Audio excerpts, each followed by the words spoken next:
Madame, Monsieur, bonsoir et bienvenue à ce journal de 19h sur la RTNC. Le président de la République a échangé hier lundi dans la soirée avec 120 jeunes entrepreneurs congolais venus de tous les horizons. Il était question pour le chef de l'État de se rendre compte de l'accompagnement de leurs projets par les établissements publics qui travaillent dans leur secteur respectif. C'était au chapiteau de la Cité de l'Union africaine. Un reportage signé par Jules Chitumbaï.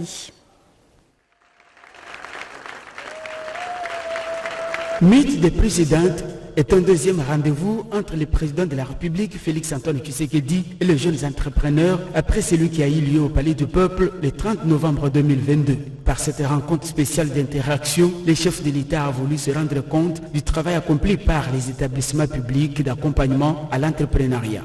Objectif, promouvoir la classe moyenne en RDC. Bien avant, le ministre d'entrepreneuriat, petite et moyenne entreprise, a dans son mot de circonstance souligné que c'est à l'avènement de Félix-Antoine Tshisekedi à la magistrature suprême que les entrepreneurs ont été dotés d'instruments juridiques pour booster l'entrepreneuriat. Excellence, Monsieur le Président de la République, chef de l'État, sous votre leadership, le ministère de l'entrepreneuriat, petites et moyennes entreprises, a mis en place un programme national de développement de l'entrepreneuriat qui se résume en une trilogie d'appui, à savoir c'est comme capacitation et accompagnement qui est implémenté par l'Agence nationale de développement de l'entrepreneuriat congolais, ANADEC en sigle. C'est comme crédit ou financement qui est implémenté par les fonds de garantie à l'entrepreneuriat congolais, FOGEC en sigle. C'est comme contrat ou marché qui est implémenté par l'autorité de régulation de la sous-traitance dans le secteur privé, ARSP en sigle, et l'Agence pour la promotion des classes moyennes congolaises, APROCEM en sigle. Je ne saurais terminer mon propos sans relever que votre mandature a permis à l'écosystème entrepreneurial congolais de se doter à la fois des institutions et des instruments juridiques capables de booster le développement de l'entrepreneuriat congolais. Confiant dans les potentialités de nos jeunes entrepreneurs et leur dynamisme, je suis convaincu que votre vision de favoriser la création de millionnaires et de milliardaires congolais va certainement se matérialiser. J'ai dit, je vous remercie. Prenant la parole à leur tour, les entrepreneurs ont témoigné d'un bon accompagnement des établissements publics chargés de financer leurs projets, les épargnant ainsi au taux de remboursement excessif de banques et ont loué les efforts du chef de l'État dans sa volonté de faire vivre l'entrepreneuriat dans le pays. Ils ont toutefois recommandé, entre autres, l'exonération douanière, la création de guichets uniques dans toutes les provinces, la création d'une banque à capitaux congolais et l'implication du chef de l'État pour un accès facile au marché. Un chèque de 9 999 $ a été donné à Félix-Antoine Tshisekedi par un entrepreneur. Une permission, c'est de l'offrir aussi à nouveau à Madame.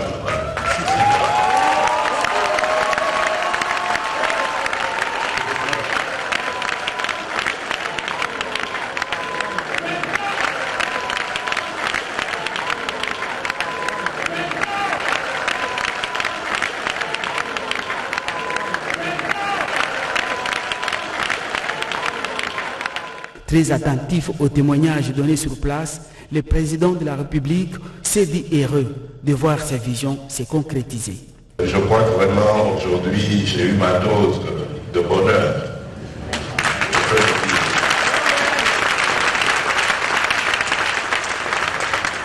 Ça a commencé à l'ANADEC tout à l'heure, lorsque j'ai vu ces entrepreneurs congolais, des jeunes, des femmes, des personnes vivant avec handicap. J'ai compris vraiment que nous n'avons pas travaillé en vain et qu'il y a vraiment un espoir dans ce pays et que surtout que j'ai eu raison de croire l'entrepreneuriat congolais. Les meilleurs entrepreneurs de cette édition ont reçu les trophées de main du chef de l'État et tout a pris fin dans une ambiance de joie. Merci beaucoup. Et les jeunes millionnaires ont exprimé leur satisfaction pour tous les actes de Félix-Antoine Tshisekedi Tshilombo, lesquels actes ont révolutionné l'entrepreneuriat en République démocratique du Congo. Ils sont au micro de Jules Chitumbaï. Lorsqu'il est venu au pouvoir, au travers de son discours d'investiture, il avait promis s'occuper des jeunes. Il avait promis qu'il va donner une attention particulière aux jeunes. Et je l'ai dit, en 2019, il a débloqué la situation du PADEM-PME. En 2020, il a créé les FOGEC. En 2021, il a transformé l'OPEC en ADEC. En 2021 encore, il a créé la PROSEM. En 2022, il met en place un établissement spécialement dédié à la promotion de jeunes de manière globale, c'est-à-dire la promotion de jeunes, la promotion de l'entrepreneuriat de jeunes et la promotion de l'emploi de jeunes. Et ce n'est pas fini. Il va sanctionner tout ce qu'il fait par la publication de la loi sur l'entrepreneuriat et les start-up. Ce sont des éléments qui marquent une époque. 5 actes ou 6 actes pour révolutionner l'entrepreneuriat. Très satisfait pour voir les chefs de l'État, pas simplement les dire, mais les faire. Aujourd'hui, quand nous voyons tous ces jeunes entrepreneurs autour de lui et disposés pour nous encourager à faire encore mieux, nous sommes vraiment dans la joie. Et il a lui-même manifesté en disant qu'il va organiser ces moments, pas simplement c'est une première, mais il y en aura pour que cela puisse aider afin de voir là où il faut encore améliorer davantage. À l'époque, c'était plus difficile pour qu'on ait même cet investissement, mais la garantie pour que la société chinoise puisse investir 229 millions de dollars, il nous disait toujours, la garantie c'était le nom de votre président de la République. Et comme il s'était engagé lui-même, et ce projet, c'est un projet pour la construction de cette route de 150 km, ainsi que les ports secs. Et ça, c'est l'œuvre vraiment de son Excellence, Monsieur le Président de la République, Félix-Antoine Tshisekedi Tshilombo. Et aujourd'hui, nous sommes très fiers à cause de cet ouvrage. C'est grâce au chef de l'État que j'avais rencontré personnellement et lui soumettre mon projet. Et il a permis que je puisse avoir cet agrément pour contrôler les entreprises privées et publiques sur toute l'étendue du pays en faisant respecter les normes en matière de santé et sécurité au travail. Et grâce à lui aujourd'hui, avec la technologie des pointes que nous avons ce jour, que nous mettons à la disposition de toutes les sociétés en République démocratique du Congo, ça permettra à ce que nous puissions, n'est-ce pas, réduire les accidents de travail et les maladies professionnelles sur toute l'étendue du pays. Et ça pourra donner beaucoup de moyens à l'État congolais et en même temps sauver nos compatriotes qui meurent suite aux mauvaises conditions de travail. Merci Fachi, merci infiniment. Et puis le Premier ministre Jean-Michel Samalukonde a regagné Kinshasa après une mission d'itinérance qu'il a conduit tour à tour dans les provinces du Haut-Ouélé et du Bas-Ouélé. Faisant la restitution de cette mission, le chef du gouvernement congolais a indiqué l'accompagnement relatif aux infrastructures routières dont la population de ces deux provinces ont besoin. Marcel Moubenga, Jeanne Kalenga, reportage. Le Premier ministre Jean-Michel Samalukonde Kyenge a regagné le siège des institutions de la République démocratique du Congo lundi dans la soirée, après une importante mission d'itinérance qu'il a conduit tour à tour, lui, quelques membres du gouvernement, ainsi que des députés nationaux et sénateurs dans les provinces du Haut-Ouélé et Bas-Ouélé. Résumant sa mission à sa descente de l'avion, le chef du gouvernement a remercié de vive voix la population de ces coins de la République démocratique du Congo pour l'accueil chaleureux lui réservé. Ayant pris connaissance de toutes les doléances lui soumises, Samalukonde a promis l'accompagnement de son gouvernement pour des solutions idoines. Voilà, je voudrais ici annoncer la fin de cette itinérance. Nous avons fait sur l'instruction de son Excellence Monsieur le Président de la République, après le Haut-Ouélé été. Nous avons pu être dans la province de Bas-Ouédé, précisément à Bouta, où nous avons pu d'abord avoir un moment de communion avec la population. Nous disons merci sincèrement pour l'accueil qui a été réservé à cette délégation du gouvernement. Et nous retenons en clair qu'il y a un besoin d'accompagnement, d'abord sur le projet des 145 territoires, et puis à côté de celui-là, sur les infrastructures routières. Nous avons vraiment insisté sur le lien qu'il doit y avoir entre Bouta et Kisangani, avec un tronçon particulier qu'il faut absolument réhabiliter. Et nous avons aussi abordé les questions sécuritaires, notamment des Mboro, qui continuent à causer des problèmes. Et même en fait de la relation avec la frontière Centrafrique, nous avons malheureusement des fois des mouvements qui amènent une insécurité dans la zone et qui créent même des réfugiés. Nous en avons aujourd'hui plus de 30 000 adultes et 60 000 enfants. Il faudra que nous puissions travailler aussi avec les institutions internationales pour voir comment être à côté de cette province pour la soulager. Donc voilà ce qui était, en tout cas, je veux dire le gros, mais en attendant, nous avons garanti que nous allons rester à côté d'eux pour suivre tous les échanges que nous devons avoir. Cette mission d'itinérance a permis au chef du gouvernement de prendre connaissance des problèmes réels de ces deux provinces, notamment les Haut-Uélé et Bas-Uélé. Voilà, Madame, Messieurs, nous cédons l'antenne au briefing de presse qui sera animé par le ministre de la Communication et des Médias, porte-parole du gouvernement. Au revoir.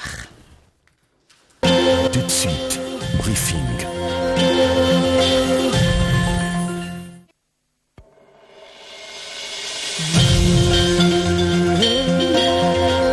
Tout de suite, briefing.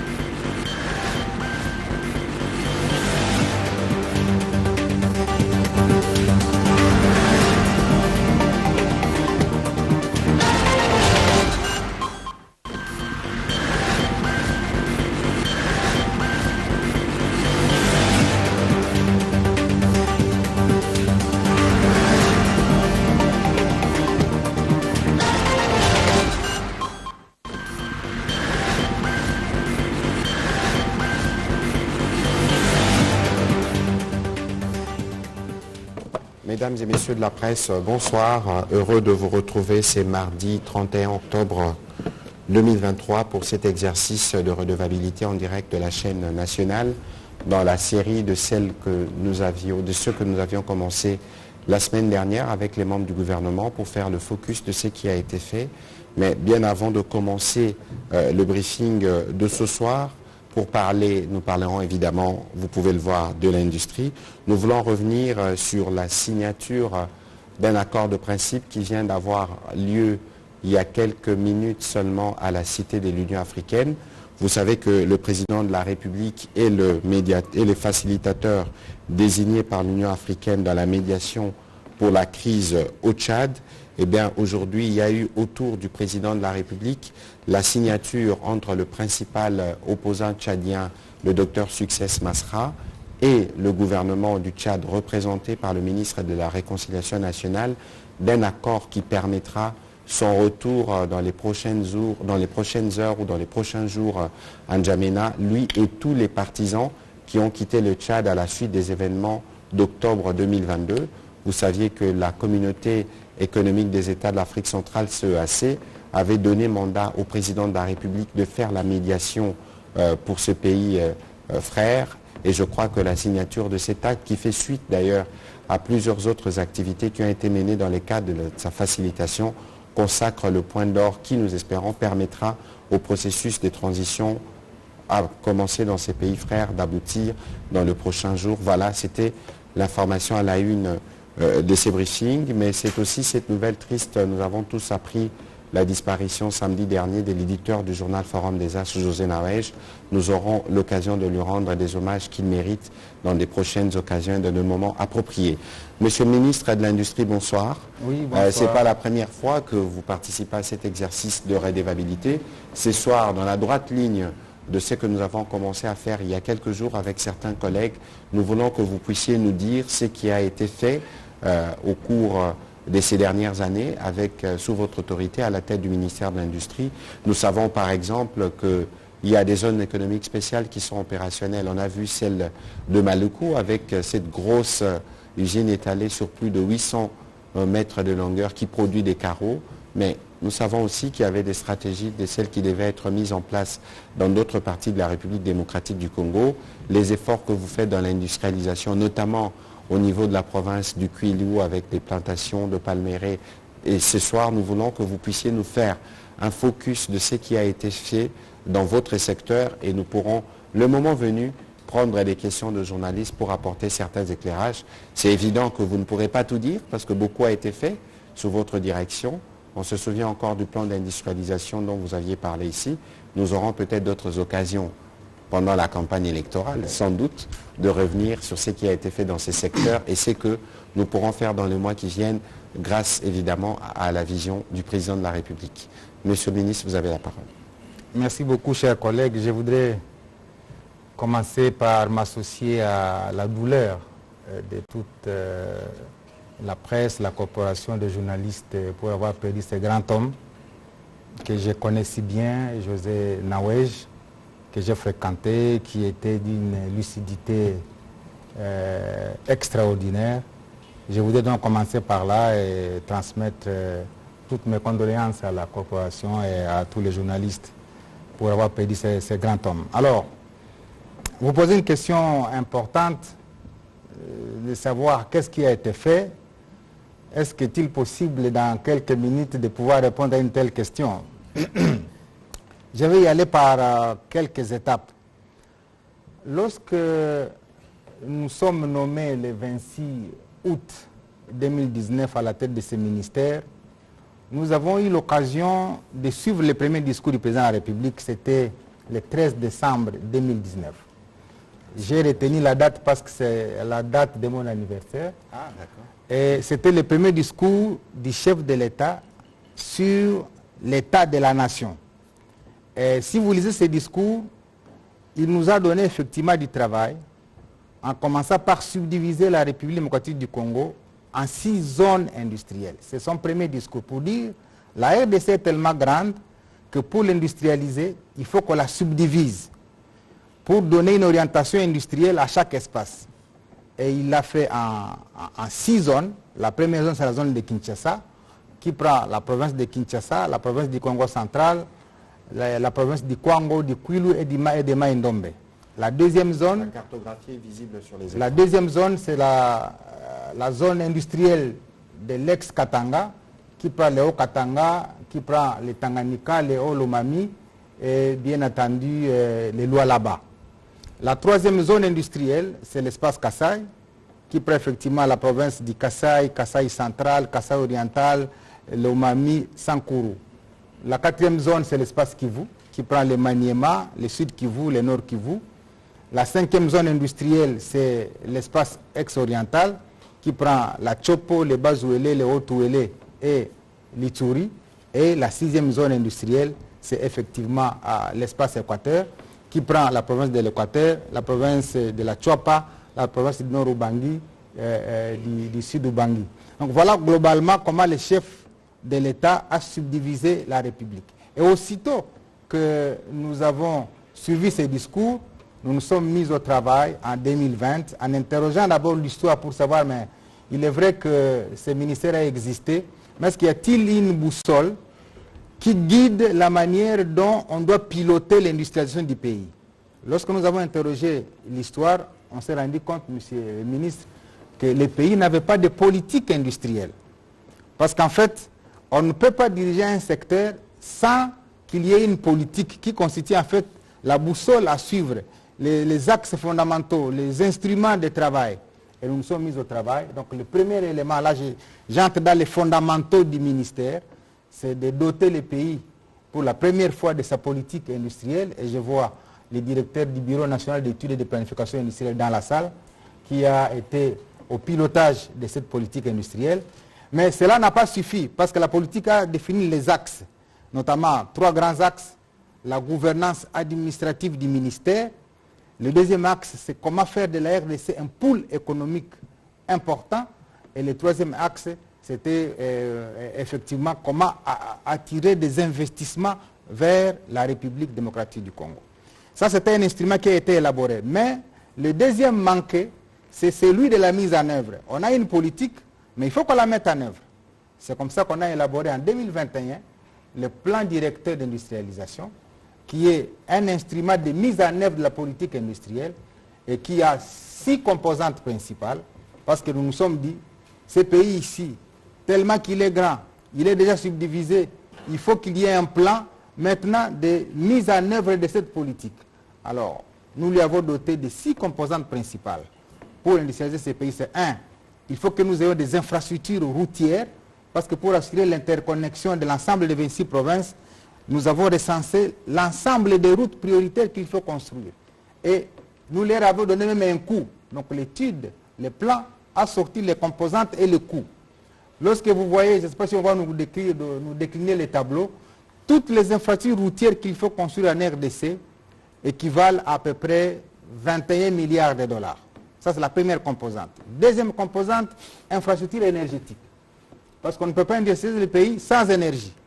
On a pris la centrale Inga, on a recensé toutes les microcentrales hydroélectriques sur l'ensemble de la République démocratique du Congo et on les a chiffrées à 22,2 milliards de dollars.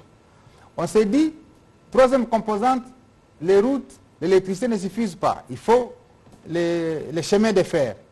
On a recensé tous les segments des chemins de fer qu'il faut construire dans ces pays et le coût des segments de chemins de fer à construire vaut 9,1 milliards de dollars. Nous étions avec le Premier ministre, excusez-moi de vous interrompre, hier à Bouta, où nous avons justement visité une station de train de Bazoélé, la société de Bazoélé. Les gens peuvent lire ça sur les tableaux qui viennent de passer. On a dit, nous sommes traversés par un boulevard, qui est le fleuve Congo, avec beaucoup d'affluents, de confluents, et que l'interconnexion de la RDC demande qu'on construise des ports un peu partout.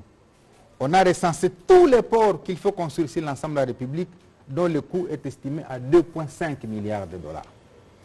On a recensé en outre toutes les pistes et les aéroports, parce que la RDC est à grande, route, chemin de fer, rail, aéroport, etc. Lac.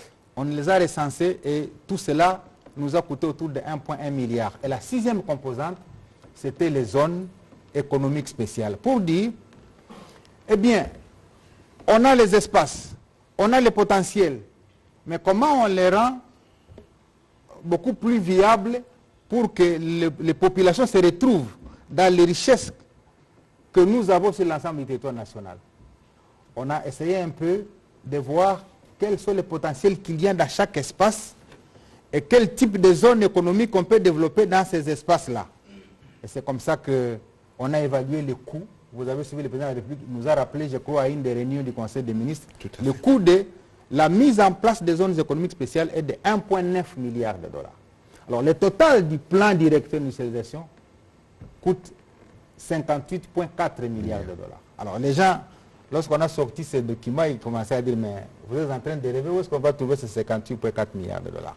Nous sommes dit, pour commencer, il faut commencer. Vous connaissez, c'est le slogan qui m'est cher. Pour commencer, il faut commencer. Et on n'apprend pas à commencer, il faut commencer. Nous avons commencé par la zone pilote de Maluku, dont la création date de 2012. Et la loi, d'ailleurs, sur les zones économiques spéciales, date de 2014. Mais la zone a tardé à se mettre en place. Et nous avons le directeur général de l'Agence des zones économiques spéciales qui est dans la salle. Nous l'avons remobilisé pour qu'on commence par quelque part. Monsieur le ministre, vous allez continuer, mais pour des besoins de pédagogie, zone économique spéciale, qu'est-ce qu'on vous entend? Qu'est-ce qu'il y a dans une zone économique spéciale? Oui, zone économique spéciale, c'est 3 concepts. Premier concept, zone. Deuxième concept économique. Troisième concept, spécial. Zone, ça veut dire c'est un espace économique dans lequel se déroule une activité économique spéciale, espace à l'intérieur duquel l'État accorde des facilités qui dérogent au droit commun. C'est-à-dire, quand vous vous y installez, par exemple, première facilité, c'est que si vous aménagez la zone, c'est-à-dire vous êtes le développeur d'une zone économique spéciale, l'État vous accorde des exonérations de 10 ans. C'est-à-dire, vous construisez, vous importez des machines, vous y faites tout ce que vous faites, tout ce que vous amenez pour aménager la zone, vous avez 10 ans d'exonération. Et après 10 ans, on fait une évaluation. Et si l'évaluation est satisfaisante, on vous accorde encore 10 autres années. Ça fait 20 ans. Et à la 21e année, vous commencez à payer 50%, la valeur de 50% des impôts que vous devriez payer. Alors, lorsque vous êtes une entreprise maintenant qui est attirée par les développeurs à l'intérieur de la zone, vous avez des exonérations de 5 ans, une fois renouvelable, ce qui vous fait 10 ans. Ça fait qu'effectivement, l'État congolais a choisi ce modèle économique pour essayer un peu d'attirer suffisamment d'investissements, aussi bien nationaux qu'étrangers, parce que souvent, quand on parle d'investissement, les gens croient que ça concerne que les étrangers. Ça concerne que les étrangers. Alors, j'ai même adressé une lettre à la Fédération des entreprises du Congo et à toutes les organisations patronales, que ce soit des Copemeco, pour dire, voici l'occasion que le président de la République, Félix Tshisekedi, offre à tous les investisseurs, nationaux et étrangers, pour dire, vous venez vous installer dans une zone, vous avez 5 ans d'exonération renouvelable une fois, ça vous fait 10 ans, ça vous permet d'amortir votre investissement sans beaucoup de problèmes. Tout à fait. Et l'autre avantage, c'est que lorsque vous êtes dans une zone économique spéciale, il y a un guichet unique. Il n'appartient pas à un service, environnement, cadastre, tel, de venir auprès de l'opérateur économique. Le guichet unique est construit à l'intérieur de la zone et c'est là où l'opérateur économique s'adresse pour payer les taxes et les impôts qui sont dus à l'État. Il n'est pas question à quelqu'un d'aller toucher à un opérateur économique. Donc c'est pourquoi elle s'appelle zone économique spéciale. Donc avec des mesures spéciales. Alors, nous avons commencé par Maluku et tout le monde a été témoin effectivement des premiers résultats de la zone de Maluku avec l'inauguration par le président de la République de la première usine qui est sortie des cendres depuis 2012. C'est l'usine de fabrication de carreaux et de faïences. Elle a une capacité de 50 000 mètres carrés par jour. Je ne sais pas s'il y a des gens qui sont habitués aux chiffres. 50 000 mètres carrés par jour, si vous faites fois 30 jours ou 20 jours, ça vous fait presque 1 million de mètres carrés de production par jour à Maluku, ce qui satisfait totalement la demande. Et lorsque vous évaluez la valeur en termes d'argent que désormais nous conservons dans les pays ici, vous multipliez la valeur de 1 mètre carré qui est autour de 6-7 $. Hein? Alors, si vous multipliez par autour d'1 million ou 2 millions, ça vous donne la valeur des dollars qui ne sortent plus pour aller créer des richesses ailleurs, pour aller enrichir ailleurs, pour aller créer des emplois ailleurs. Ça vous donne la valeur de cette somme d'argent annuellement qui désormais reste au pays pour acheter de l'argile dans le Congo central, parce que les carreaux sont fabriqués par l'argile qui vient du Congo central. Donc ces pauvres paysans là-bas qui regardaient leurs terres comme ça, sans savoir qu'est-ce qu'ils en feraient, maintenant aujourd'hui, ils sont en train de bénéficier des achats par l'opérateur céramique qui est installé dans la zone. En mai 2024, nous allons produire les premiers produits, permettez la théologie, Pepsi. Les gens qui sont dans cette salle ont connu Pepsi Cola, les Mirinda, etc. Tout à fait. Au mois de mai 2024, nous allons produire les premiers produits de la marque Pepsi en République démocratique du Congo. Et la demande suivante, elle est faite pour Lubumbashi. Nous allons installer la deuxième usine de production des produits Pepsi à Lubumbashi, avec pour les carreaux que vous voyez défiler là-bas. Nous avons l'objectif de créer 6 000 emplois. Et pour Pepsi, on a un target de créer 8 000 emplois. Ce qui vous fait autour de 14 000 emplois directs et indirects pour la zone de Maluku, uniquement pour des entreprises. Troisième entreprise qui va s'installer dans la zone, c'est qu'on a constaté qu'il y a beaucoup d'opérateurs économiques ici, à Kinshasa et dans les pays, mais qui sont butés au problème d'emballage. Vous produisez du café, vous produisez du savon, vous produisez du vin, vous produisez de l'huile de n'importe quelle nature, mais il n'y a pas d'emballage. Et donc la troisième usine que nous attendons dans la zone, c'est l'usine qui nous fabrique tous les emballages de tous les produits. Comme ça, on limite l'importation de ces emballages et donc ça permet à ce que nous maintenions suffisamment de ressources au lieu d'aller créer des emplois et des richesses ailleurs. Ça, c'est pour la zone économique spéciale de Maluku, comme zone pilote. Deuxième zone qui est en chantier, c'est la zone de Miluna. C'est dans la province du Sud-Ubangi.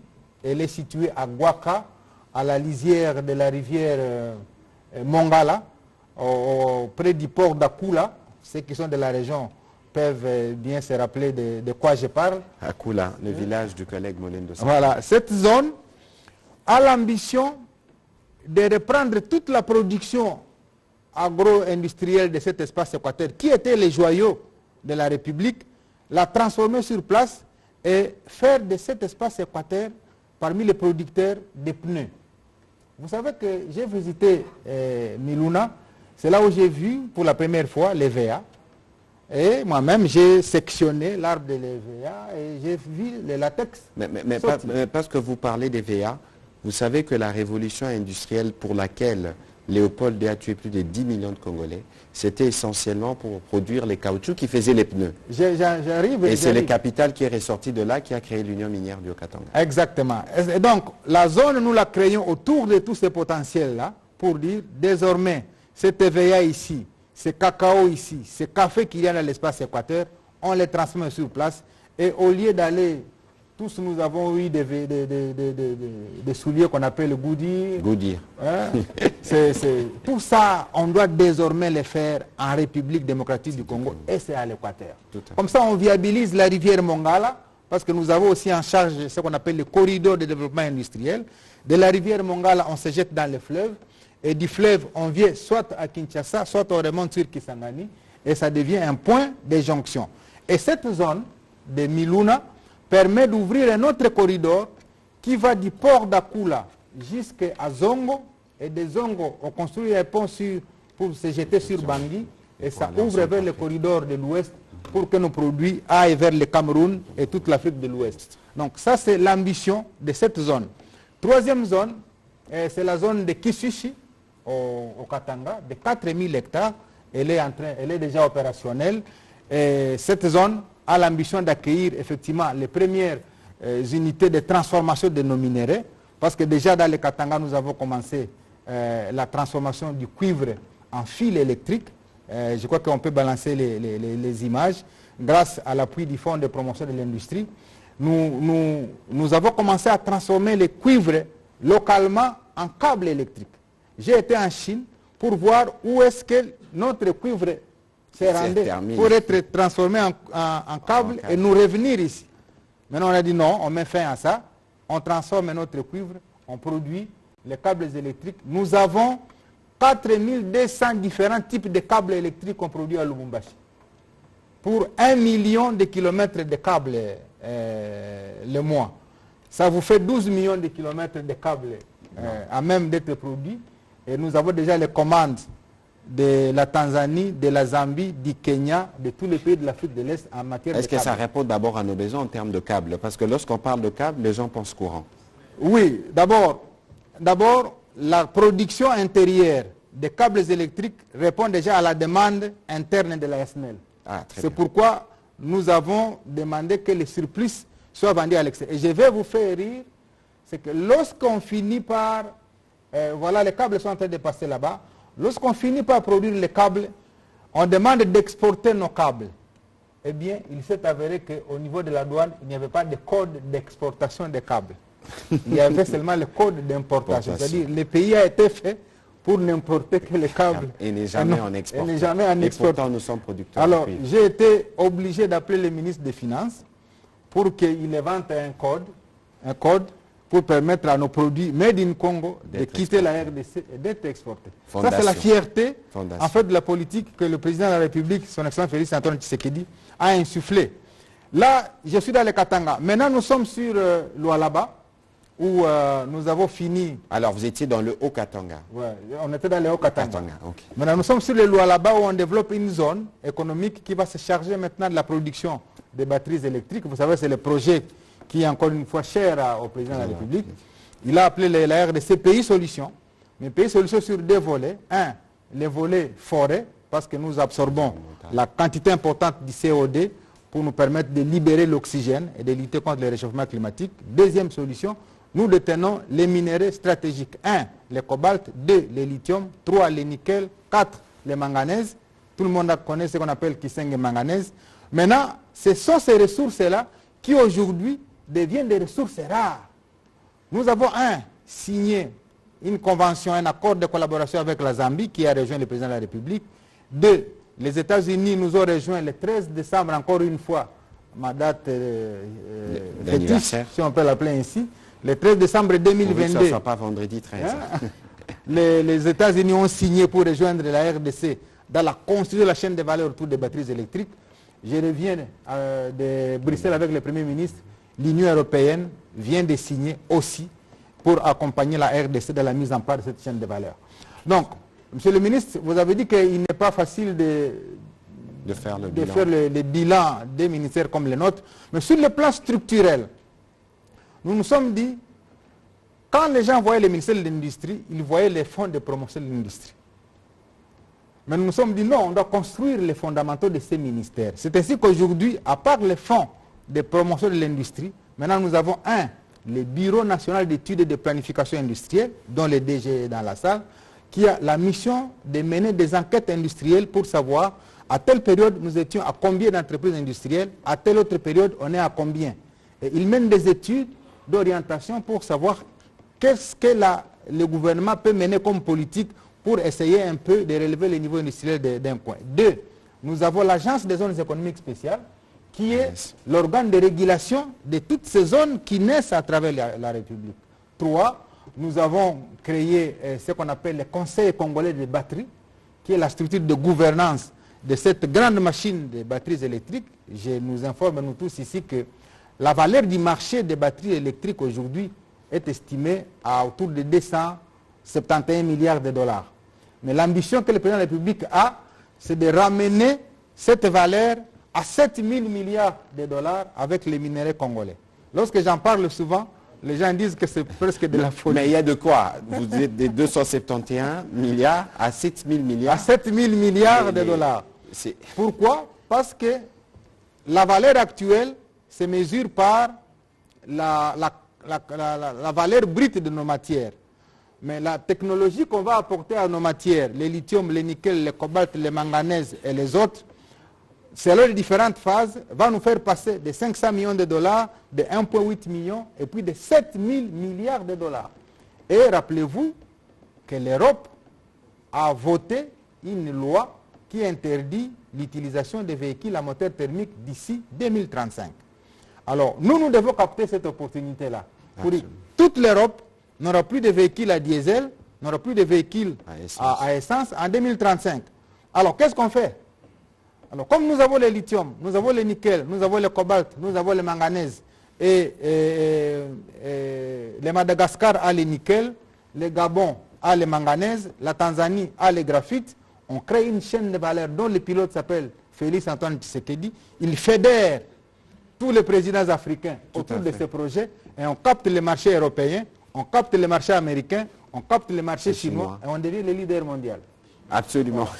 Et d'ailleurs, je crois qu'il y avait une grande conférence qui avait été organisée au Palais du Peuple où il y avait une étude de Bloomberg qui avait démontré que la République démocratique du Congo présentait des avantages. Évidemment, les gens se disent, mais toutes ces données, vous les avez comment? Ces données sont assises sur une étude de Bloomberg.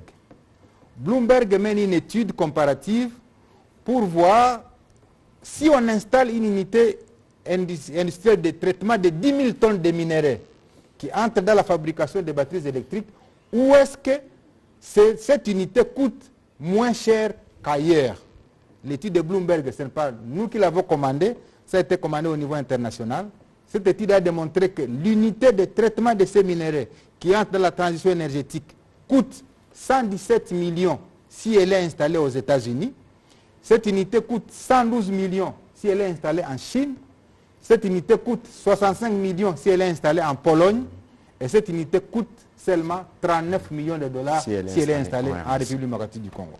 C'est donc sur base de cette étude que le chef de l'État a nourri l'ambition de dire alors nous développons la chaîne de valeur des batteries. Et l'Union européenne vient de nous rejoindre après les États-Unis pour dire finalement la RDC se trouve être le pays solution au niveau de cette transition énergétique. Voilà ce qui fonde la fierté de nous les Congolais et qui devait fonder la fierté de tout le monde pour dire nous avons été comme un pays de guerre, un pays de corruption, un pays de malédiction, mais maintenant il faut que nous commencions à prendre ou à être fiers d'être la solution à la problématique mondiale du réchauffement climatique. Tout à fait. C'est quand même des choses qui ne sont pas peut-être visibles par le commun des mortels, mais je crois qu'il était important que vous nous invitiez pour que nous parlions de ça. Tout à fait. Je ne vais pas parler de la zone de Moussénéné, au Nord Kivu.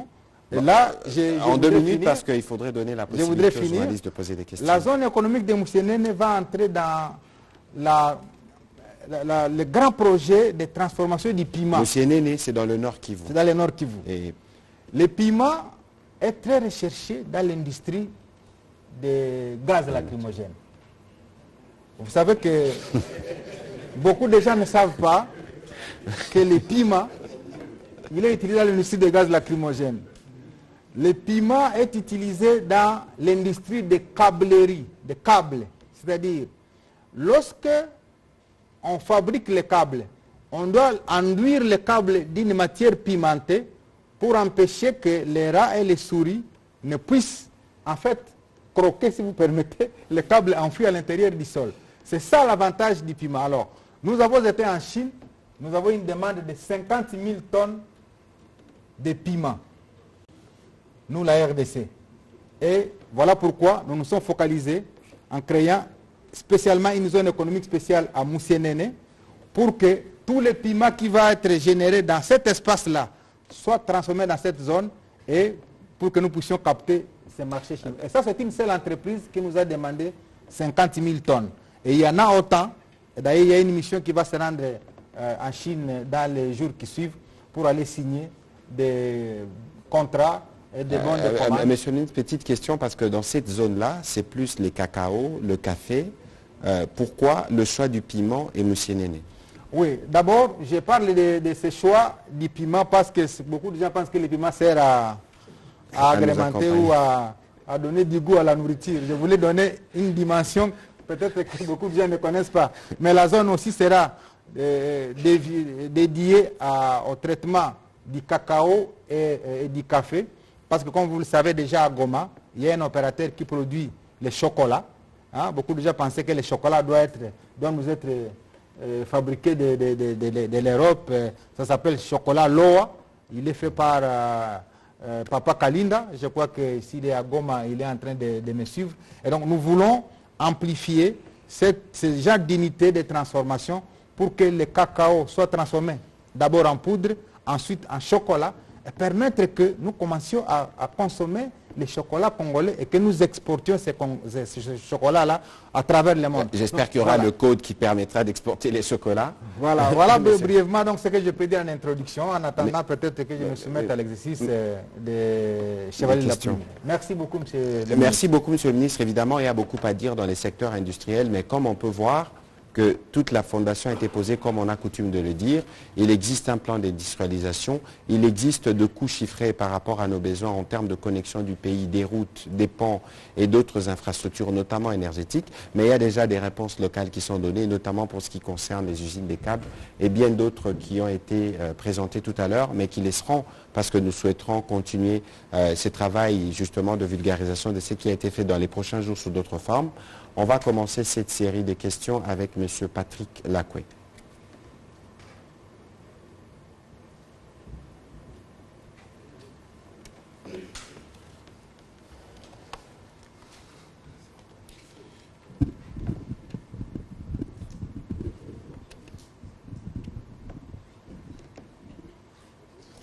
Merci, Excellence. Belle présentation du secteur industriel de la RDC. Seulement, ce que nous produisons est consommé par qui? Qui sont les principaux consommateurs des produits congolais? Quel est aujourd'hui le taux de pénétration du secteur agro-industriel et Aujourd'hui, quelle est la place des laboratoires de recherche dans le secteur industriel? Merci. Monsieur le ministre, allez-y. Oui, allez-y, Tikotak.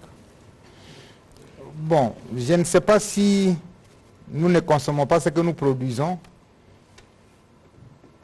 Ce qui est vrai, c'est que le constat qui a été fait, c'est que nous importions pour 7 milliards de dollars chaque année, dont la valeur des produits agroalimentaires a presque 3 milliards de ces 7 milliards. C'est la façon de vouloir renverser la tendance qui nous amène à développer ce que je vous ai développé comme politique ici.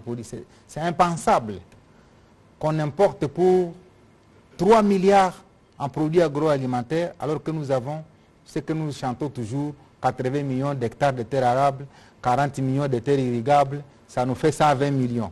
J'étais avec le ministre de l'Agriculture pour lui dire, mais où sont ces 120 millions d'hectares de terres arables et irrigables? Il a dit, on est en train d'élaborer ce qu'on appelle le cadastre agricole. Donc la RDC va mettre en place un cadastre agricole à l'instar du cadastre minier et du cadastre foncier, pour que celui qui va arriver en RDC et demander les 80 millions d'hectares de terres arables et les 40 millions d'hectares de terres irrigables, qu'on lui dise c'est dans telle province, dans tel territoire, dans telle chefferie ou dans tel secteur. Donc ça va nous aider à renverser la tendance de ce que vous avez développé tout à l'heure et commencer à consommer ce que nous produisons. Je peux vous dire que par exemple pour la zone de Maluku, où nous produisons le carreau aujourd'hui, les dernières informations que nous avons, c'est que dans le programme 145 territoires maintenant, toutes les infrastructures de l'espace ouest ici ne sont plus pourvues en carreau et en faïence importées. Maintenant, toutes les commandes se font à l'intérieur de la zone économique spéciale de Maluku. Donc ça veut dire que la politique industrielle qui est faite aujourd'hui a pour ambition de faire consommer nos produits. Je reviens tout à l'heure de l'expo qui est organisée par le ministre du Commerce extérieur. J'ai vu effectivement que nous produisons beaucoup, mais ce n'est pas connu. Et le ministre de l'Industrie a la charge, pour ceux qui ne le savent pas, d'élaborer des normes. Et depuis 2019, nous avons fait adopter 2000 normes. Ça veut dire que les produits congolais désormais, qui devaient être destinés à l'exportation, sont certifiés Made in Congo avec code barre. Parce que lorsque les produits devaient être mis à la place internationale, les opérateurs économiques prenaient le code barre soit de l'Angola, soit des pays voisins. Et c'est comme ça que les produits arrivaient en international, identifiés autrement, sans que ça soit une production de la RDC. Ceux qui sont à l'Est, ils savent que beaucoup de produits sont estampillés Made in Rwanda, Made in Uganda ou Made in Kenya. Maintenant, on a mis fin à ça par la production des normes, parce que nous avons un comité national de normalisation qui a la charge de cette question. Alors, le taux de pénétration, il est encore très faible. Nous avons trouvé en 2019 525 unités industrielles. Aujourd'hui, nous sommes à près de 1500. C'est-à-dire, nous avons quand même presque triplé le nombre d'entreprises. Vous allez nous dire comment. Nous avons changé la politique du fonds de promotion de l'industrie. À l'époque, tout le monde venait s'abreuver sur les fonds. Mais qu'est-ce que nous avons fait?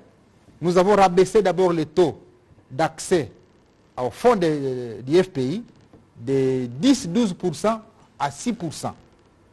Et pour les jeunes et les femmes, nous avons rabattu le taux à 4%. Maintenant, il s'est posé une autre question de la garantie. Un jeune entrepreneur qui veut demander 100 000, 200 000, 300 000, il n'a pas de maison, il n'a pas d'hypothèque. Qu'est-ce qui a été fait? Le gouvernement a trouvé la réponse en créant ce qu'on appelle les fonds de garantie de l'entrepreneuriat congolais, les FOGEC. Ça veut dire quoi? Vous, jeunes, quand vous avez un projet bancable de 100 000, 200 000 $, vous n'avez ni maison, vous n'avez ni véhicule à hypothéquer, eh bien le gouvernement vous oriente vers les FOGEC qui se portent garant du prêt que vous prenez auprès du fonds de promotion de l'industrie.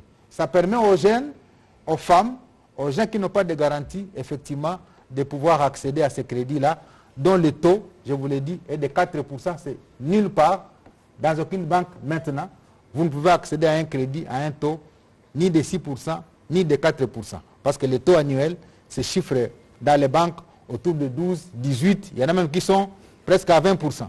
Donc ça veut dire que c'est des politiques publiques qu'on est en train de mettre en place petit à petit. Ce n'est pas très visible parce que tellement que le gouffre était profond.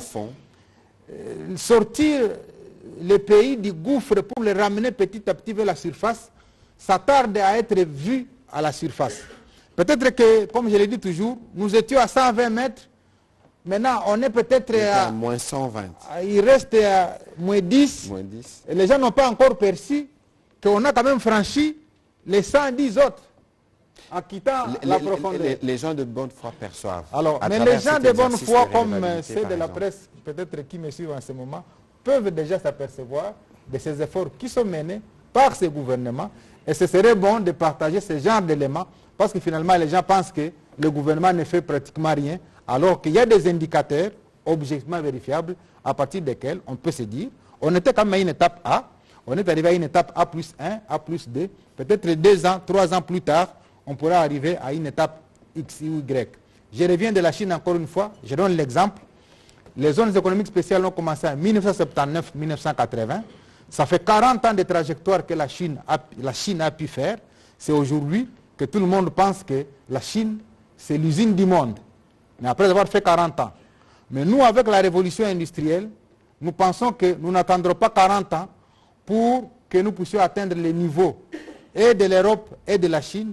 Moi, je me donne 20 ans maximum pour que ces grands pays au cœur de l'Afrique soient à l'épicentre du développement du monde. Nous y arriverons parce que nous avons déjà placé les bases et les fondations, comme on aime bien le dire. On peut tout nous reprocher, mais on ne peut pas nous reprocher notre volonté de faire différemment. Merci. On va prendre les questions de Pichu Mulumba et puis ce sera M.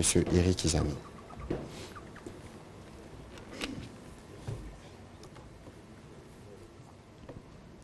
Merci beaucoup, Monsieur le Ministre. Excusez-moi, je vais m'écarter du sujet sur des efforts du gouvernement dans le secteur de l'industrie. J'ai plutôt 2 petites questions d'actualité au porte-parole du gouvernement. La première, c'est sur le processus électoral. Quel est le sort aujourd'hui de nos compatriotes de l'Est? Vont-ils voter, oui ou non? Qu'est-ce qui est fait au niveau du gouvernement? Et la dernière préoccupation, quel commentaire vous faites, Monsieur le porte-parole du gouvernement, de la dernière déclaration des 6 candidats présidents de la République? Il y a Moïse Katumbi, Martin Fayulu, Denis Mukwege, Franck Diongo, José-Marie Ifoko et Seth Kikouni qui s'inquiètent notamment de l'opacité dans les processus de financement des élections et ils appellent finalement au dialogue avant les élections. Écoutez, je vais commencer par la deuxième question. Je me ferai évidemment compléter sur l'un ou l'autre aspect par mon collègue de l'industrie qui, je rappelle, a été pendant 9 ans gouverneur de la province du Nord. 12 ans. 12 ans. Vous révisez. Je m'excuse, monsieur le gouverneur. Écoutez, finalement, nous étions ici il y a quelques mois sur la question de la congolité, entre guillemets, pour utiliser l'expression qui était en vogue. On nous a accusés de tout le nom. Moi, je l'ai dit ici que le premier agent marketeur de l'initiative de la loi Tchani, c'était M. Olivier Kamitato. Que des préjugés. Jusqu'à penser que le gouvernement ou l'Union sacrée ou le président de la République, on utiliserait la justice pour bloquer la candidature de certains. C'était de l'agitation à gauche, à droite, des procès d'intention, des préjugés. Encore une fois, vous voyez que les choses ne se sont pas passées. Parce que justement, les gens ne se rendent pas compte que le Congo est en train de se consolider davantage dans sa démocratie. Je suis le premier qui dit ici que nos amis de l'opposition doivent quitter la périphérie pour venir challenger justement notre stratégie industrielle avec les zones économiques spéciales reparties dans les territoires, tout ce que nous faisons dans le cadre de l'industrie du cobalt, de la chaîne de production qui va mêler plusieurs pays africains. C'est cela les débats de fond. Donc une chose était de dire, écoutez, le processus n'est pas transparent, on va exclure les candidats, ce n'est pas inclusif, etc. Mais lorsque les faits donnent raison, il faut bien qu'il y ait une certaine honnêteté à un certain moment pour dire, écoutez, nous nous sommes trompés d'analyse. Comme beaucoup vont se tromper encore dans les analyses qui suivront. Alors, rien d'étonnant. Parce que je vous l'ai dit ici, que moi, mon impression, c'est que l'opposition prépare plus la contestation que les élections. Il faut d'abord situer la question de l'organisation des élections dans un contexte évolutif, parce que nous étions en 2006 aux premières élections plurielles, nous sommes en 2023 ça fait 17 ans. Nous avons presque atteint l'âge de la maturité. Mais il ne faut pas oublier que les élections, on l'organise dans un pays grand comme le nôtre, avec des problèmes d'infrastructure, etc., que le collègue a répété tout à l'heure. N'oubliez pas que le processus devient encore plus complexe lorsque vous avez presque 100 000 candidats qui doivent voter les mêmes jours. Et donc, toutes ces choses sont connues de ces opposants. Et donc, c'est illusoire de penser que nous aurons des élections parfaites à 1000% au regard justement de l'attitude, notamment de leur attitude vis-à-vis de la commission électorale indépendante. C'est bien qu'ils veulent le dialogue parce que nous voulons le dialogue, mais devant le peuple congolais. C'est bien qu'ils approchent la CENI parce que nous l'avons dit, la CENI est là, y compris pour les opposants et pour nous et pour tous les Congolais, pour leur donner des réponses. Mais faire de fuite en avant, parler des tricheries, parler de ceci, des difficultés qui sont inhérentes à un processus électoral complexe dans un pays comme les nôtres, ne doivent pas être expliqués à ceux qui sont candidats président de la République parce qu'ils sont censés les savoir. L'excuse sur les financements ou l'opacité dans les financements, mais c'est tous les débats qu'il y a depuis les débuts du processus électoral. Mais observez avec nous que toutes les étapes majeures du processus électoral ont été tenues. Et donc, le Conseil, si je dois revenir sur ce que j'ai déjà dit plus d'une fois, à nos amis de l'opposition, c'est de lire ce que nous faisons. Parce que pendant le moment de la campagne électorale, le peuple doit les challenger. J'espère que les médias vous leur poserez des vraies questions. Quelle est votre stratégie dans les secteurs de l'industrie? Quelle est votre stratégie dans les secteurs de la santé? Quelle est votre stratégie dans les secteurs de l'éducation, dans les secteurs de la diplomatie? Vous verrez qu'ils n'auront que des incantations comme réponse. Nous sommes dans le possible et ils sont dans l'impossible. Et moi, je suis curieux de lire leur programme et de l'écouter commencer à parler de leurs offres plutôt que de s'acharner sur la commission électorale dont certains ont des membres dedans. Et donc j'espère que le moment venu, ils verront la CENI pourra donner les réponses. Nous, gouvernement, pour ce qui concerne la sécurité, les financements, c'est un choix que nous avons fait. On le fera pour tenir le rendez-vous du 20 décembre. Le seul dialogue que nous attendons, ce sera avec le peuple congolais. Pour revenir sur le deuxième volet de votre question, sur la situation dans l'Est. Aujourd'hui, tous les efforts consentis par les présidents de la République, c'est de s'assurer que le processus électoral de 2023 soit un processus inclusif, qui inclut à la fois des Congolais à l'intérieur du pays et des Congolais à l'extérieur du pays. Pour la première fois, on a en relais des compatriotes qui sont aux États-Unis, en France et qui pourront voter. Donc, il n'est pas juste pour un gouvernement de regarder 1,5 million de compatriotes, principalement pour celles qui sont dans ces parties, dans ces territoires de l'Est, ne pas pouvoir voter. Il y a des efforts en cours dont j'ai déjà parlé précédemment ici, qui, nous l'espérons, pourront aboutir et permettre à la CENI de faire un enrôlement pour permettre, si ce sera laborieux pour les autres scrutins, notamment les législatives nationales, provinciales et municipales, pour permettre à ces compatriotes de voter pour le président de la République. C'est évident qu'ils voteront pour le président de la République parce qu'il a fait montre d'un grand leadership pour permettre le retour de la paix dans cette partie du pays. Et donc, nous allons continuer ce travail sur plusieurs fronts et nous espérons que dans les jours qui viennent, nous pourrons trouver un couloir qui permettra à certaines de nos populations de s'enrôler pour participer au vote suivant. Monsieur le ministre, 12 ans gouverneur, sûrement que vous avez un commentaire à faire à la fois sur la question justement de la sécurité et sur cette question électorale.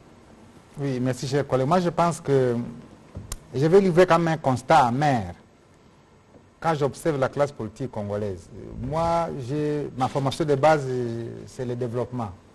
Avant d'emprunter les sciences pour lesquelles je prépare ma thèse d'ici là, j'ai toujours dit que lorsque les Congolais, acteurs politiques surtout, vont commencer à consacrer seulement 30% de leur débat sur des questions de développement, c'est ce jour où nous allons amorcer en fait la pente vers l'émergence de ces pays.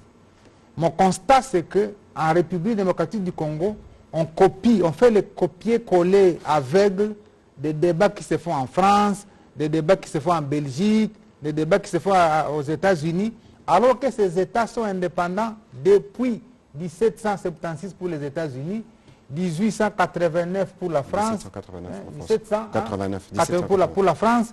Ça fait des siècles et des siècles qu'ils ont une expérience de démocratie. J'ai lu toute l'histoire de la France. Les femmes ont commencé à voter en France en 1945. Mais nous, on a commencé la démocratie à faire voter les femmes immédiatement. La révision constitutionnelle pour réduire les mandats de 7 ans à 5 ans est intervenue en 2000.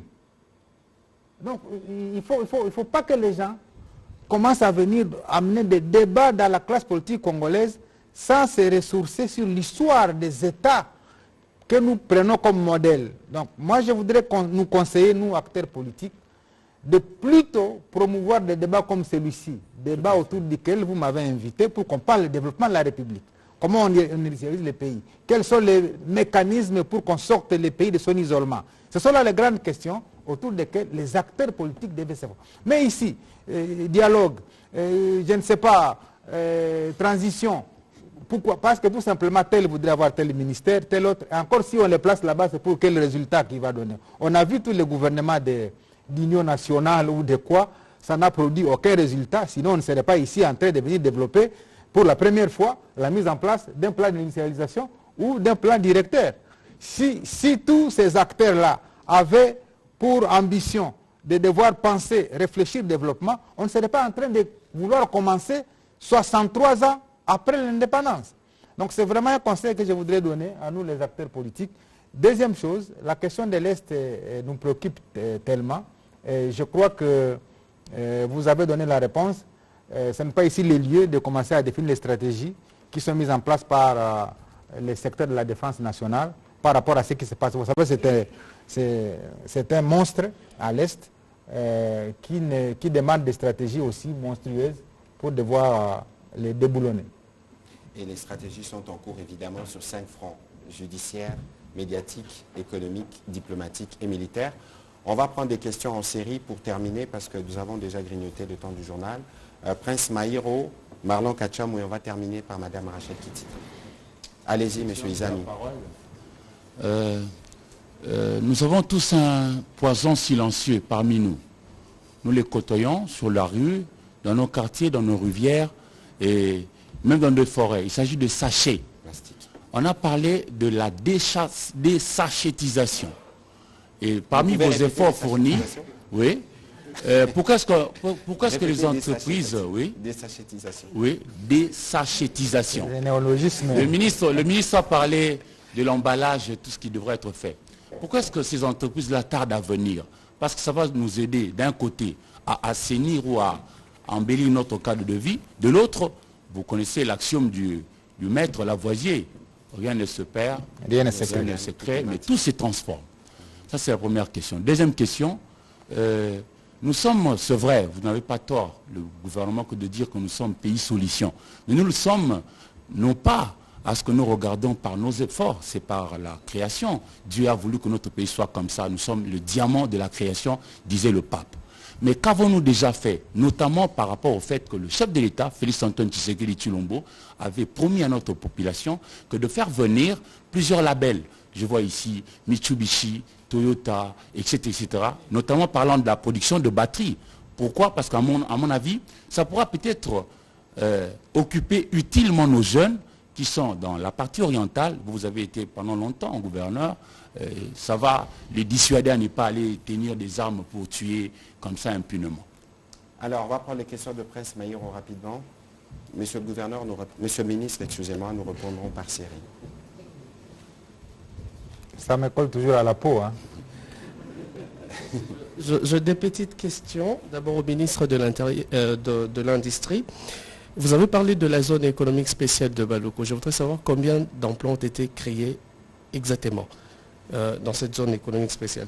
Et au ministre de la Communication, vous avez évoqué le processus électoral, mais je voudrais revenir sur un point. Et notre actualité, ce sont les arrêts de la Cour constitutionnelle. Comment réagissez-vous à cela? Parce que voilà, toutes les requêtes en invalidation des candidatures contre Katumbi et contre le président Tshisekedi ont été rejetées. Votre réaction, s'il vous plaît. Mais la réaction, elle est courte. Il n'appartient pas au porte-parole du gouvernement de commenter des décisions de justice. Mais ce qu'il faut observer, c'est qu'il y a eu de gros procès d'intention et des préjugés sur la Cour. J'espère que autant on l'a applaudi pour ce qui s'est passé hier, autant on l'applaudira lorsque d'autres jugements ou d'autres sentences seront donnés les moments venus. Et puis les arrêts de la Cour sont inattaquables et opposables à tous, ainsi qu'aux administrations. Voilà. Merci beaucoup du complément. Monsieur Marlon Kachamou, et on terminera par Madame Kitita. Monsieur le ministre de l'Industrie, votre exposé, seulement votre exposé pourra nous conduire à des réflexions vraiment très approfondies. Mais nous vous en félicitons quand même. Alors ma question elle est celle-ci. Vous avez parlé de la révolution industrielle en République démocratique du Congo. Est-ce que vous avez fait allusion aussi à l'électrification de la République démocratique du Congo? Parce que nous savons tous que sans électricité, la révolution industrielle est impossible. Mais vous savez aussi que toute la République démocratique du Congo n'est électrifiée que moins de 10%. Oui. Mais comment vous allez faire pour concilier cela? Parce que c'est un vrai problème qui gangrène le développement de la République démocratique du Congo. Merci. Voilà, merci. Dernière question, Madame Kitita.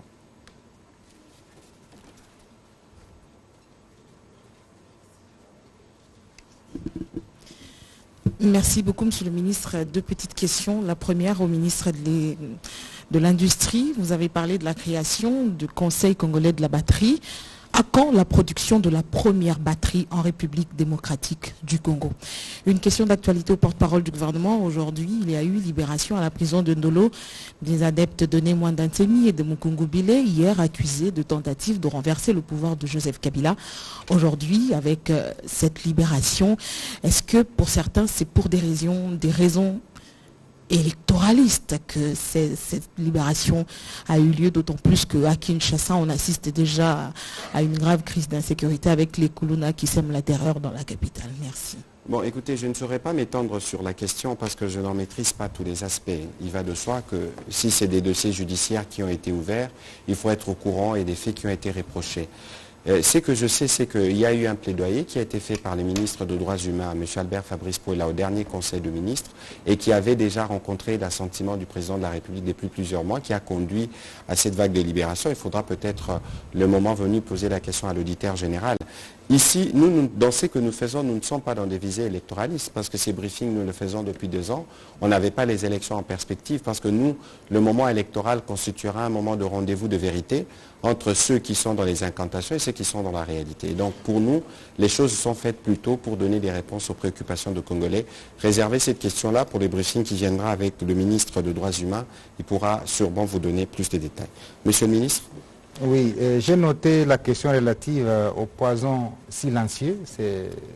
Le concept, il est bien trouvé. Je pense que vous avez suivi dernièrement, lors du Conseil des ministres de vendredi dernier. Le président de la République nous a instruit. Tout à fait. Évidemment, à développer une politique que nous allons défendre comme modèle à dupliquer sur l'ensemble du territoire national. Parce que ce secteur est à cheval entre le ministère de l'Environnement, la province et puis le ministère de l'Industrie. Au niveau de l'environnement, c'est la gestion des déchets, ramassage et tout.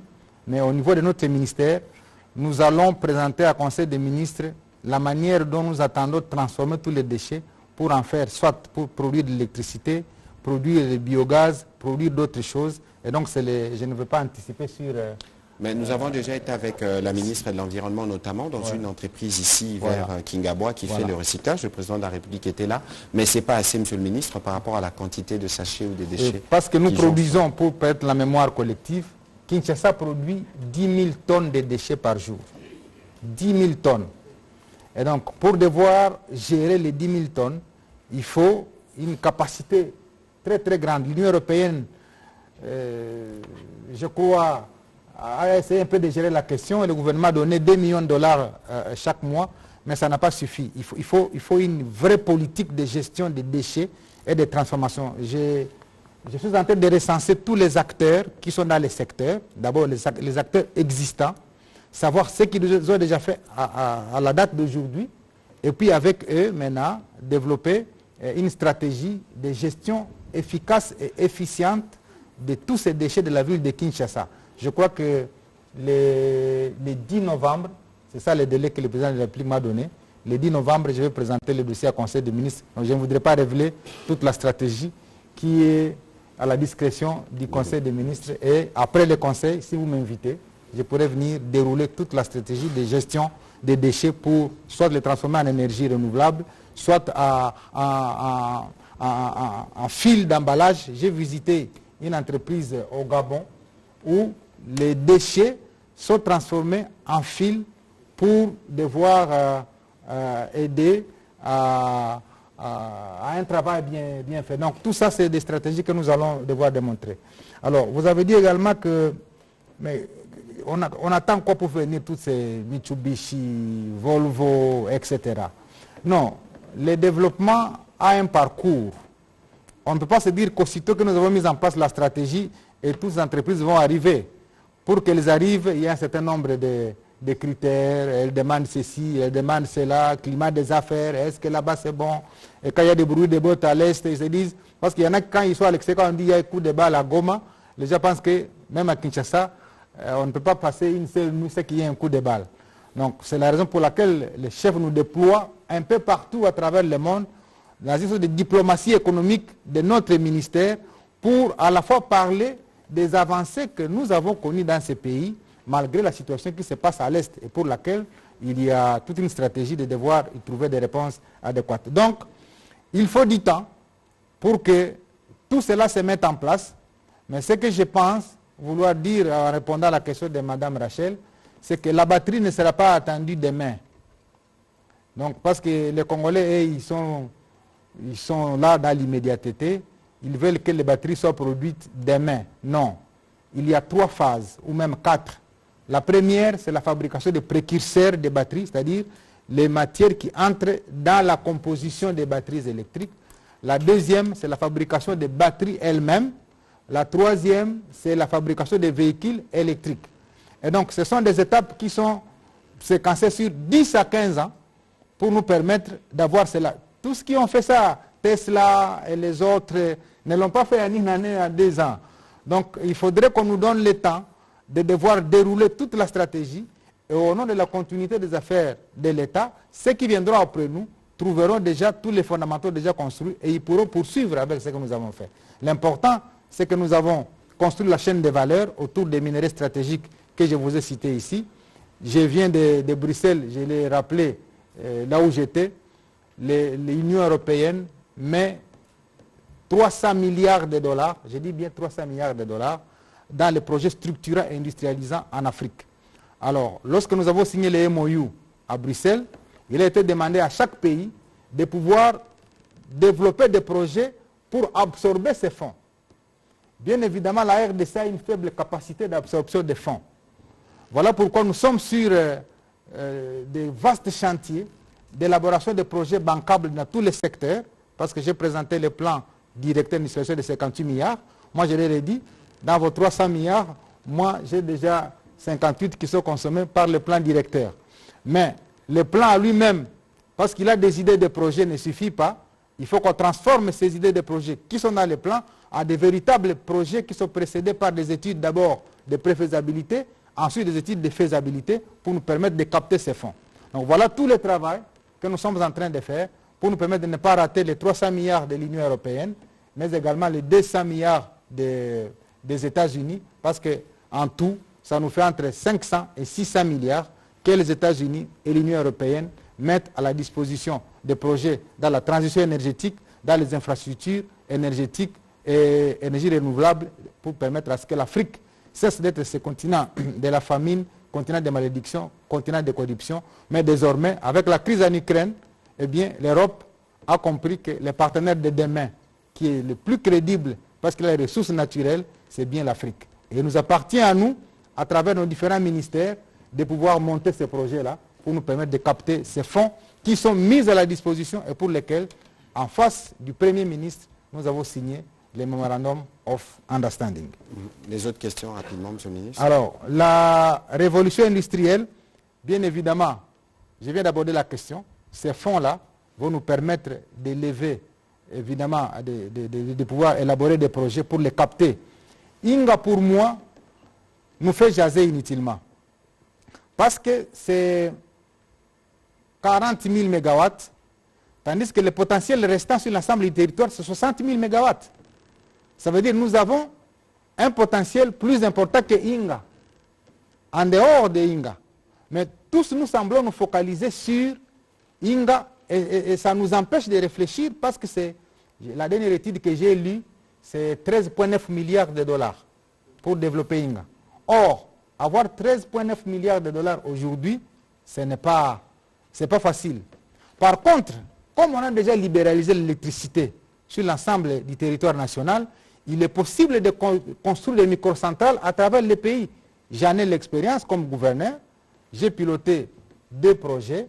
Le premier projet, il est à Rutshuru, avec la centrale qui se trouve sur la rivière Rutshuru à Matebe. Et cette centrale est en train d'alimenter aujourd'hui la ville de Goma. J'ai piloté un autre projet à Butembo, sur la station de Ivoua. Et aujourd'hui, on est arrivé à la rivière Taliha. On va produire 12 MW qui alimentent la ville de Butembo et la ville de Beni. Il y a un autre projet dans les territoires de Lubero qui va alimenter la zone économique spéciale de Moussenene, spéciale pour l'industrie du piment. C'est 12 MW. Donc c'est autant de petits projets de 12-15 millions de dollars qu'on peut disséminer à travers la République et faire l'interconnexion du réseau et avoir le taux d'électrification qui est situé autour de 30, 40, 50% au lieu d'attendre Inga et ces 13 milliards de dollars que nous n'aurons pas demain. Donc c'est la stratégie qui est montée au niveau du ministère des Ressources hydrauliques et électricité en collaboration avec le ministère de l'Industrie. Donc voilà, monsieur le ministre, chers collègues, la réponse de quelques éléments de réponse aux questions qui m'ont été posées. La batterie, Madame Rachel, ne vient pas demain, mais nous nous inscrivons dans une logique de 5, 10, 15 ans, parce que tous les pays sont passés par là. On ne développe pas un État comme la RDC en 1 mois, en 2 mois. Tous les acteurs politiques qui viendront vous dire que et s'ils ont le pouvoir, ils développent le pays en 1 mois, en 2 ans ou en 1 année, c'est des discours politiques pour avoir l'électorat. Des incantations comme ce Tout simplement. Il les a appelées incantations, mais à chacun de faire ce commentaire. Moi, je suis prospectiviste. Je pense plutôt à la prospective, qu'on construit un État dans la durée, sur 5, 10, 15 ans, et ce n'est qu'après 10 à 15 ans qu'on peut faire une évaluation sur les fondamentaux qui, en fait, ont constitué les bases réelles de développement, la fondation à partir de laquelle d'un pays. Même quand vous construisez votre maison, ce n'est pas en un jour. J'ai toujours évoqué un exemple que beaucoup ont expérimenté. Même quand vous vous mariez, c'est comme après 9 mois que vous pouvez espérer avoir un enfant. Ah non, il faut avoir un enfant bien avant. Espérez. Et voilà, Dieu sait si après 9 mois, tout le monde a son enfant. On va pas rentrer. Donc c'est la même chose dans la logique des projets. On ne va pas rentrer dans ce débat, monsieur le ministre de l'Industrie. Merci beaucoup des éléments que vous avez apportés ce soir. C'était une part de ce qui a été fait dans les ministères de l'Industrie. L'exercice consiste bien évidemment dans la suite de ce que nous avons fait précédemment, à vous présenter ce que nous avons fait. Les résultats ne sont jamais une génération spontanée parce que les résultats se construisent et nous avons entamé avec le président de la République la construction de la fondation à partir de laquelle nous allons redresser et relever ce pays et nous attendons donc le moment de la campagne électorale pour voir nos idées être challengées. J'espère que nos opposants bouquinent nos projets parce que c'est sur ces questions-là qu'ils devront répondre. Monsieur le ministre, merci. Nous nous retrouverons dans d'autres cadres. On va terminer cet exercice non pas sans rappeler l'accord historique qui a été signé cet après-midi sous les auspices du président de la République comme facilitateur désigné de la communauté des Afriques de l'Est dans la crise au Tchad. Donc le principal opposant, le docteur Succès Masra, pourra retourner dès demain ou dans le prochain jour à N'Djamena avec tous ceux qui ont quitté le Tchad à la suite des événements d'octobre 2022. C'est aussi une illustration du front de la reprise de la diplomatie de la République démocratique du Congo. Je ne pourrais pas terminer sans revenir sur cette note triste aussi pour ce qui concerne les obsèques de M. José Naouej. Nous entrerons en contact très rapidement avec sa famille ainsi que la grande famille de Forum des As pour voir comment nous allons lui réserver des obsèques dignes de l'homme qu'il a été.